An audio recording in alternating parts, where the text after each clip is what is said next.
Hello दोस्तों, सुप्रभातम।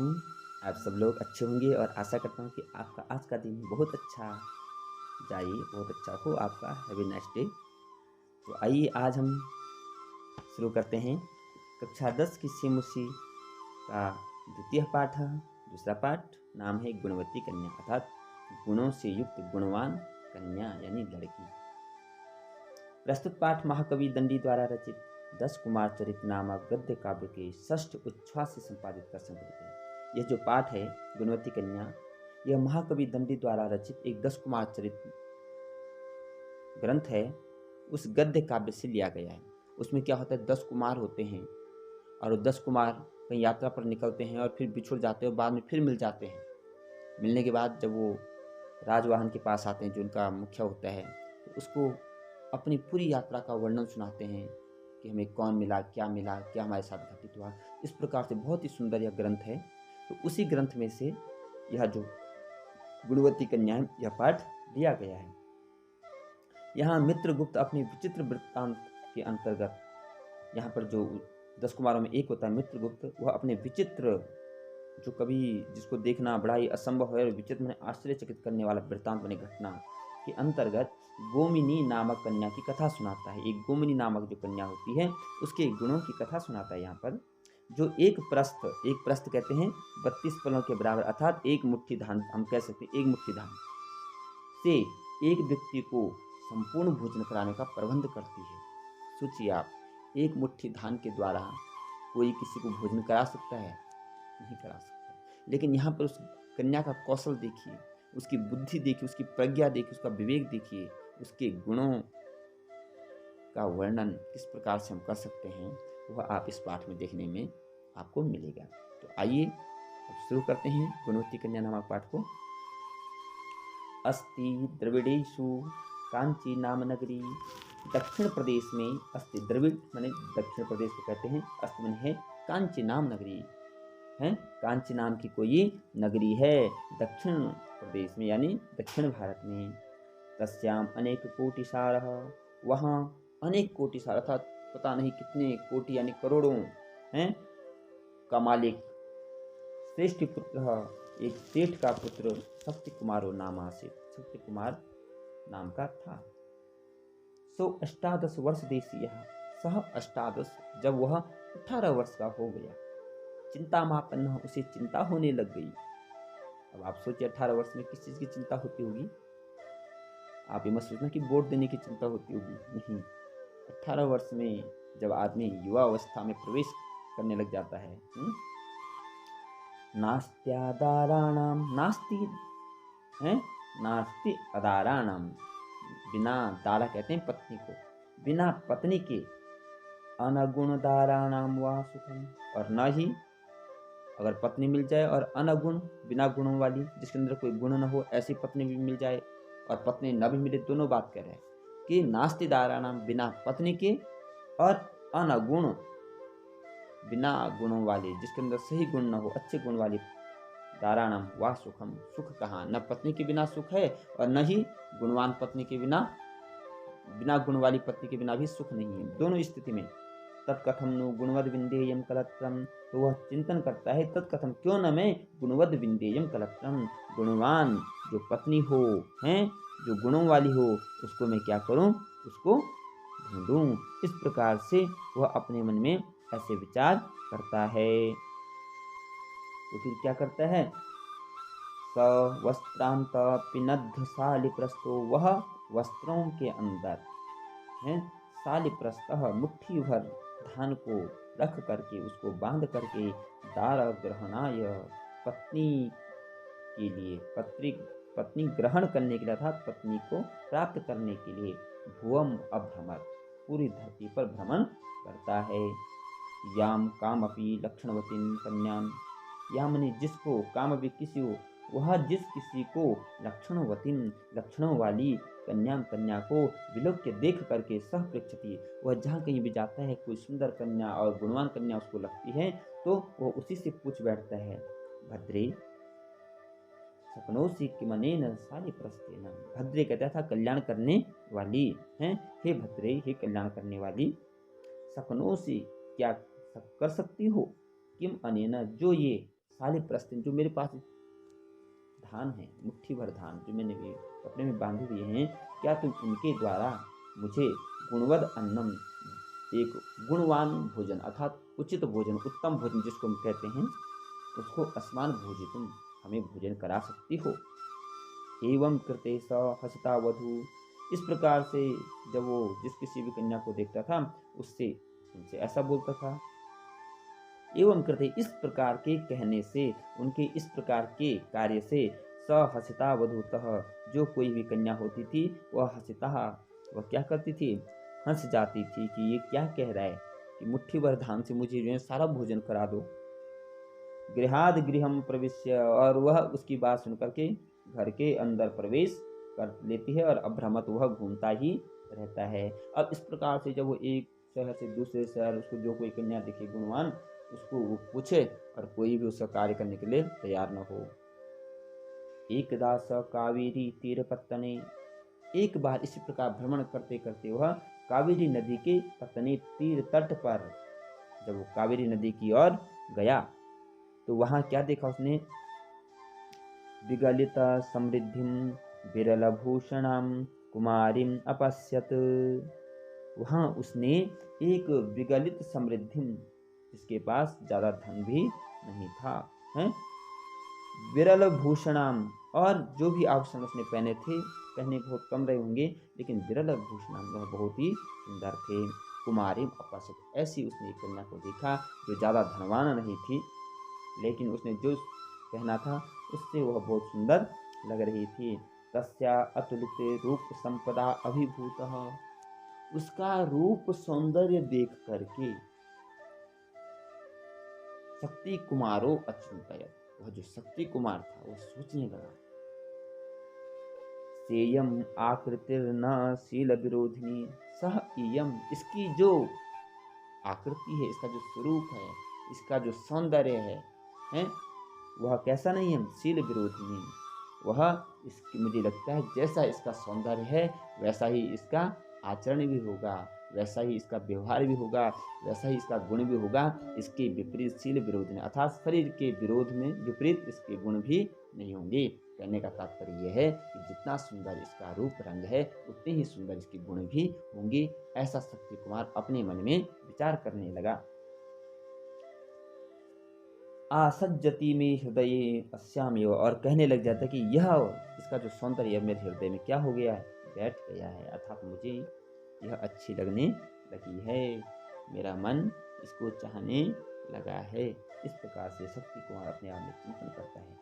तदेनाम परीक्षोद वहामी तद इदेनाम, है उसके तद इनाम, उसके बाद वह परीक्षा, उसकी परीक्षा लेने के लिए उससे कहता है, स्नेहपूर्ण दृष्टि है और बड़े प्रेम से, स्नेहपूर्ण दृष्टि बड़े प्रेम भरी नजरों से, आहा, वह उससे कहता है बड़े प्यार से, अस्ति ते कौशलम शाली प्रस्थानेन संपन्नम आहारम अस्मान भोजितुम, अस्ति ते कौशलम, क्या आपके पास ऐसा कौशल है, ऐसी कला है कि शाली प्रस्थानेन, जो ये मुट्ठी भर धान मेरे पास है, आप मुझे संपन्नम आहार, संपूर्ण आहार, पूरा भोजन जो होता है, अस्मान भोजितुम, मुझे करा सकती है।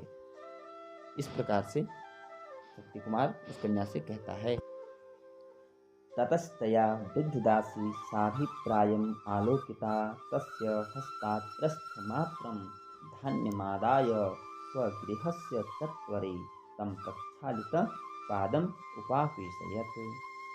इस प्रकार के शब्दों को सुन करके ततः, तब, उसके बाद, तया, वह जो गुणवती कन्या थी, सुंदर लड़की थी, वृद्ध दासी, उसकी जो एक नौकरानी रही, घर में दासी सेविका रही होगी, वह उस वृद्ध दासी से साभिप्रायम, स अभिप्राय, अर्थात उसको अभिप्राय समझाते हुए कि जो यह चाहता है वो हमें करना है, तो आप क्या हो, साभिप्रायम, अर्थात सांकेतिक भाषा, मुंह से कुछ नहीं कहती है, केवल इशारों से ही है।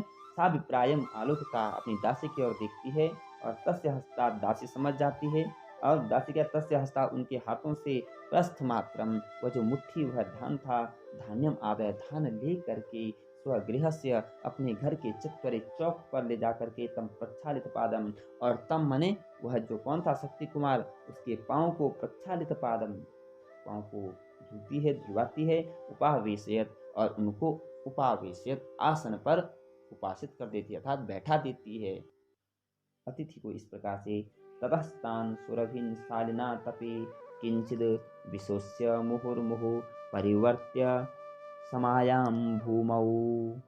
और उसके पश्चात जो वह क्या थे, सुरभिन सुगंधित हैं, शालिन तपे जो वह सुगंधित धान थे, उन धानों को क्या करती है, शालिना तपे किंचित, उनको तप में धूप में रख करके, किंचित में थोड़ा, विशुष्य मुहुर मुहुर, और बीच बीच में उनको क्या कर रही है, मुहुर मुहुर बार बार, परिवर्त्यम उनको बदल रही है, समायाम भूमो, और उसके बाद जब उनको धूप में सुखा सुखा कर पलट पलट कर क्या करती है, भूमम अघटयत भूमि पर फैला देती है। जैसे हम गेहूं को सुखाते हैं, धान को सुखाते हैं, तो क्या करते हैं, उसको हर आधा घंटा 1 घंटे बाद उसको पलटते रहते हैं, ताकि जो नीचे वाला गेहूं है वो भी अच्छे ढंग से सूख जाए, है ना। इसी प्रकार से वह उन जो सुगंधित धान है उनको भूमि पर रख करके बार बार उनको पलट पलट कर सुखाती है। तुसेभ्य तंडुलान पृथक कृत्वा, और उसके बाद जब उनको कूटने के बाद क्या होता है, तुसेभ्य उनसे निकलने वाला जो तंडुलों को कूटने से जो भूसा निकलता है उसको कृत्वा धात्री मुक्त होती, अपनी सेविका से कहती है, मातः माँ इमान भूषणम मार्जनम समर्थान, यह जो भूसा है यह आभूषणम, जो सुनार होता है ना, सुनार उस भूसे का उपयोग सोने को है साफ करने में करता है। तो वो दासी से कहती है, ईमान इनको यह जो भूसा है भूषणम मार्जनम समर्थन, यह भूषणों को साफ करने के काम आता है, इसलिए आप क्या करो, तुषान स्वर्ण कार्य वे, इस तुषान को, इस भूसे को स्वर्ण कार्य भ्यो देही, स्वर्णकार सुनार को है देही दे करके आ जाओ। और तेभ्यो लब्धा भी, उनसे जो धन प्राप्त होगा उस भूसे को देने के बाद, उनसे लब्धा भी जो तुम प्राप्त करोगी धन, काकड़ी भी काष्ठानी, उनसे आप क्या लाएंगे, लकड़ियों की काकड़ी भी, स्थालिम थाली, सरावद्वयम चाहर, और 2 कटोरियां, लकड़ी की थाली लाना और 2 कटोरियां लेकर के आना। ततः स तान तंडुलान, और उसके बाद वह उन चावलों को उलूखले, उखल में डालती है, मूसलेन वाहत्य, और मूसल कहते हैं जो कूटने वाला, जिसको हम क्या बोलते हैं, वो लकड़ी का होता है एक बना हुआ, उसके द्वारा वह उनको ओखल में डाल करके कूट करके, और सुरपेण सूपे के द्वारा, शोधित्वा, शोधित मैंने साफ करके, है ना, जैसे गेहूँ होते हैं, चावल होते हैं, उनको हम सूप में रख करके उनको क्या करते हैं, उसका जो गंदा होता है बारीक से बारीक सब बाहर निकल जाता है और साफ हो जाता है।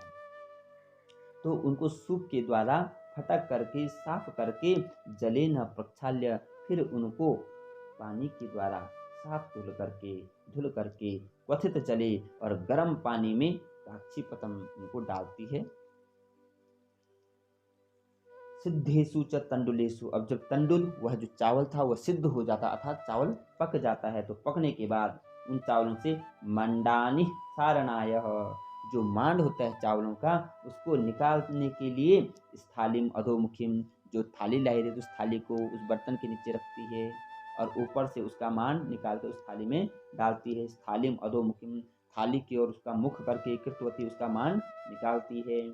ईंधनानी पुनरअंभसा, अब चावल बन गया, अब और काम कैसे होगा, तो खाना बनाने के बाद जो चूल्हे में लकड़ी के जलने से जो अंगार बन जाते हैं, कोयला बन जाता है, वह उनको ईंधनानी, उन ईंधन को पुनरअंभसा, पानी से बुझा करके, समित्वा को शांत करके ताकि वो गर्म ना हो, उनको ठंडा करके, कृष्णंगारानपि, वह जो कृष्ण अंगार थे, काले काले अंगार थे, तद अर्थिभ्य प्रेषितवती, उनको भी तद अर्थिभ्य, जिसको वह अर्थी माने चाहने वाला था, अंगारों को कौन चाहेगा, जो लोग प्रेस करते होंगे कपड़े वाले, है ना, कई प्रकार के, तो कोयले से, अब तो विद्युत हो गई, पहले के समय विद्युत नहीं थी, तो कोयले से क्या करते थे लोग, बाजारों में कई सारे काम होते थे। जैसे आप देखते हैं पहले की जो प्रेस होती थी, इस्त्री होती थी, वह कोयले से चलती थी। उसमें गर्म कोयले रखे, गर्म कोयले जलाए और उसका गरम गरम आग से वो प्रेस गर्म होती थी, फिर प्रेस की जाती थी। तो इसलिए वह कह रही है कि इन अंगारों को चाहने वाले जो हैं आप उनको दे करके आओ, इसलिए प्रेषित होती अपनी सेविका को, उस वृद्धा को भेज देती है।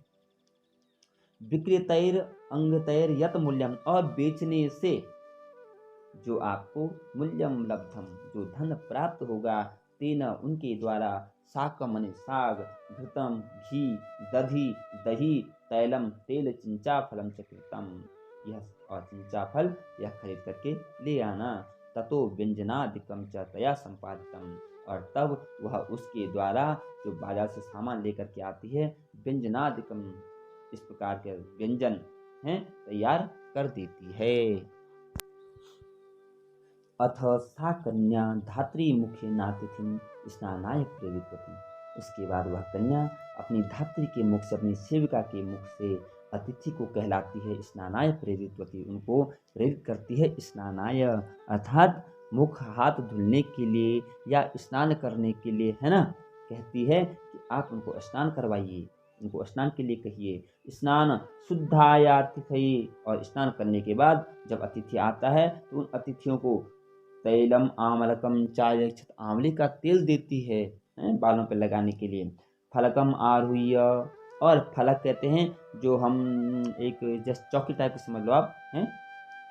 फलकम आरुह्य, उसके बाद चौकी पर चढ़ करके प्रांगण कदली दलम, उसके जो प्रांगण में उसका जो आंगन था, उस आंगन में जो ऊंचा बहुत बड़ा केले का पेड़ रहा होगा ना, तो उसके प्रांगण कदली दलम, कदली का जो पत्ता होता है लवित्वा, उसको लेकर के पत्रासनम, वहां पर उनके लिए भोजनाधारम, भोजन के लिए उसको रखती है। चक्रत्वती, इस प्रकार का वह करती है व्यवस्था। पेयोपहार पूर्वम, और भोजन से पेयोपहार पूर्वम भोजनम, इस प्रकार से उनको पेयोपहार पूर्वम अर्थात भोजन करने से, पीने से पूर्व उनको क्या करती है, भोजनम घृत सहित, न उनको जो भोजन देती है वह घृत सहित घी के साथ, ओदनम चावल, व्यंजनम जो उसने व्यंजन बनाए तस्मै दत्तवती, उनको वह भोजन देती है। मध्य मध्य, और ऐसा नहीं कि एक बार भोजन दे दिया तो उसके बाद वह चुप है। मध्य मध्य च विविध भोज्यादि, बीच बीच में अलग अलग प्रकार के भोजन हैं। प्रकारान वर्ण इत्वा रुचिम अपि वर्धित, उनसे पूछती भी है कि क्या आपके लिए यह लाएं, क्या हम आपके लिए यह लाएं, क्या आपको भोजन अच्छा लगा कि नहीं लगा, है ना। इस प्रकार से वह बीच बीच में उससे पूछती भी रहती है। अंततः शिशिर वारणा, और जब भोजन हो जाता है उसके बाद शिशिर ठंडा जल, वारणा ठंडा पानी, पेयम आचमनम च प्रदित्वती, उनको पीने के लिए और धुलने के लिए देती है। भुक्ते तो तस्मिन तस्यास्य शयन व्यवस्थापि कृता, और भुक्ते तो भोजन के बाद तस्मिन उनके लिए तयास्य शयन व्यवस्थापि कृता, अपनी सेविका के द्वारा कहती है कि उनके लिए सोने की भी, थोड़ा विश्राम की भी व्यवस्था करती है। एवं कन्या गुण संपदा, इस प्रकार से कन्या के गुणों को देख करके हैं, उनके गुणों से प्रभावित होकर के समाकृष्ट, वह जो राजकुमार सत्य कुमार होता है वह क्या हो जाता है, उसकी तरफ आकर्षित होकर के उसको, उसका मन भा जाता अपने हृदय में है, उसको समाविष्ट कर लेता है। और शक्ति कुमारास्तम, वह शक्ति कुमार उस कन्या को विविध वधुपम्यम नीतवान, उसको अच्छे ढंग से विधिवत, विधि पूर्वक है विवाह करके नीतवान ले जाता है। अतएव उक्तम, अतएव इसलिए कहा गया है कि किम गृहिणः प्रियहिताय दारगुणः, क्या जो घरवाली है, जो पत्नी है, वह केवल प्रियहिताय अच्छी लगने वाली होनी चाहिए, जो सुंदरी होनी चाहिए, या दारगुण, या उसके अंदर एक पत्नी के गुण भी होने चाहिए, अर्थात एक गृहस्थ के गुण भी होने चाहिए, जो पूरे घर को किसी भी परिस्थिति में कम से कम चीज़ों में उत्तम भोजन करा सके। इस प्रकार के गुणों से प्रभावित होकर के हैं सत्य कुमार उस गुणवती कन्या को ले जाता है। इस पाठ में यह बताया गया है कि हमारे पास कम संसाधन हो, समय, परिस्थिति, देश काल कुछ भी हो सकता है कभी, और हमारे पास ऐसे लोग आ जाएं कि हमें उन चीज़ों के द्वारा अगर उनके उचित भोजन कराना पड़े, उनकी सेवा करना पड़े, तो हम किस प्रकार से उनकी सेवा कर सकते हैं। उस कम धन के द्वारा, उस कम संपदा के द्वारा हम कैसे अपने अतिथि को पूर्ण मनोयोग से उनकी सेवा कर सकते हैं। तो यहाँ पर वो तभी होगा जब कन्या जो दारा होगी, जो पत्नी होगी, वह सुंदर हो न हो, लेकिन उसके अंदर एक गृहस्थ को चलाने वाले गुण होने चाहिए। इसलिए यहाँ पे शक्ति कुमार कहता है, किम गृहिणः प्रिय हिताय, क्या जो घरवाली है वह केवल प्रिय ही होनी चाहिए, नहीं, दार गुणः, उसमें एक पत्नी के, एक गृहस्थ को चलाने के गुण भी होने चाहिए। तो आज का यह गुणवती कन्या पाठ हमारा पूरा हुआ। आशा करते हैं दोस्तों आपको भी हमारा यह पाठ जरूर पसंद आएगा। आप इसको जरूर लाइक कीजिए और कमेंट बॉक्स में हमें ज़रूर लिखिए और शेयर भी ज़रूर कीजिए। तो मिलते हैं फिर अपनी अगली वीडियो लेकर के। धन्यवाद।